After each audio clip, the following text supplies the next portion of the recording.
dans des bols en étain. Les biscuits tombaient en poudre couverte de larves qu'on avalait avec de la sciure. L'eau des tonneaux, chauffée au soleil, prit la couleur noire des bassines de forgerons. Les peintures s'écaillèrent, de sorte que le nom du navire devint illisible. Les canons servirent de nid aux rapaces et les sabords de cage à chauves-souris. Lorsqu'enfin on voulut manger la tortue et qu'on ouvrit la carapace pour en racler la chair, on découvrit que l'intérieur était vide. Il ne restait que des poignées de sable rouge qui traçaient des signes mystérieux, si bien qu'un des esclaves, sensible aux lois surnaturelles, assura qu'il s'agissait d'un alphabet de sorcellerie. L'équipage décida d'envoyer un canot à terre afin d'explorer les alentours. Le second se fit descendre dans un fauteuil fixé à l'extrémité d'un palan. En glissant, il aperçut le ventre du navire, rongé au flanc par des tentacules de mousse. 50 mètres plus bas, un grand lagon couvert de fange, sombre comme un marécage, s'étendait à des centaines de lieues vers la forêt. La terre était boueuse. Il n'y avait que des arbres aquatiques dont les racines étaient noyées. Au-dessus de la mangrove, on voyait, flottant comme des radeaux, des troncs entremêlés de lianes et de branchages, des canaux sinueux qui coulaient sous les arceaux, des cadavres d'hirondelles dans la boue.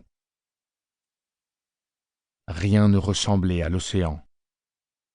À cet instant, le second comprit qu'il s'était égaré au milieu d'un territoire inconnu où, pour les empêcher de rejoindre la mer, tous les pièges de la nature semblaient se dresser devant eux. Il remonta et dit « Il faut prévenir le capitaine. » Henry Morgan dormait dans une petite alcôve construite sous le pont, sans porte, que fermait un rideau fixé à des crochets. Le navire était sous ses ordres, mais, depuis qu'il avait fait naufrage, personne ne l'avait vu sortir de sa retraite. Le second poussa le rideau et entra dans une pièce au plafond bas. Pour s'avancer, il dut s'ouvrir le passage à la machette. Toutes sortes de fleurs tropicales poussaient à travers les écoutilles. Une verdure épaisse avait envahi les poutres. Des feuillages entouraient les armoires en citronnier et des meubles lourds, verts de fougères, craquaient vaguement dans l'ombre. L'espace était rempli de curiosités lointaines, objets de pillage qui servaient de monnaie d'échange dans les ports étrangers.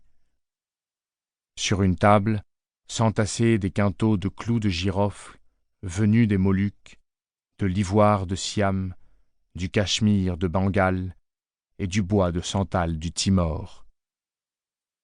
Tout sentait le poivre de Malabar conservé dans de la porcelaine.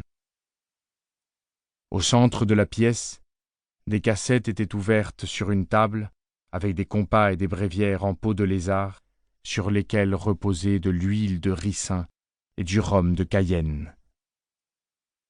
Ici et là, on distinguait des vieilles cartes maritimes avec des légendes latines, reliées et dorées à Venise, et au milieu, un coffre en chêne, bardé de lambeaux de fer, scellé de 12 clous d'argent, qui laissait voir à l'intérieur des centaines d'écus, de louis, de croix et de calices, de morocotas, plusieurs poignées de sabres, le col d'une jarre étrusque et les cornes d'or de Galéus.